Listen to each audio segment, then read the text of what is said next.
I tend to consider myself Orthodox, though I see Orthodox Judaism as less of a religious distinction, more of a social one. The way that I've tried to approach Jewish law, and I would also say Jewish theology, is not a matter of being Orthodox, but rather being Shomer Torah. The difference being Orthodox would be more of a social group, whereas being Shomer Torah would be more of a religious designation. We have a written Torah, we have an oral interpretation. By written Torah, we would call the Bible, and we have an oral tradition of how the Bible is interpreted. And what I find many Orthodox Jews do, and not just Orthodox, but across denominations, people are very willing to say X, Y, or Z is part of Judaism. We'll take one element of the Torah, be it the biblical tradition or the rabbinic tradition, take a few words or verses in or out of context and hold them up and to say, this is what Judaism believes. This is the Jewish attitude towards God.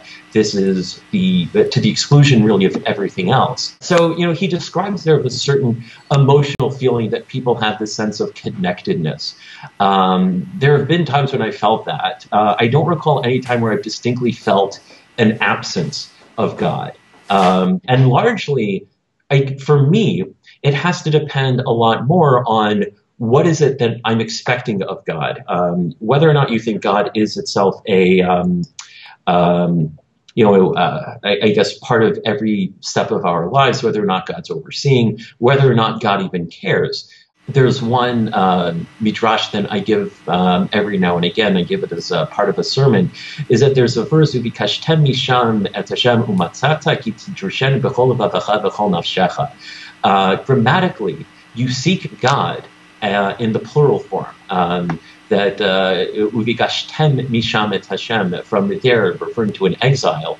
The word "uvikashtem," to seek God, is written in the plural, and "umatzata," the finding God, is written in the singular. Ki tidrashenu, because again, the seeking is going to be done in the plural.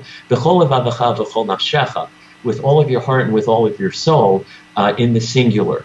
And the way that I personally interpret that verse is, we can seek God as a collective, but necessarily we are going to find God only as individuals, partially because our personalities are going to be different, our intellect is going to be different, but also our life experiences are going to be different.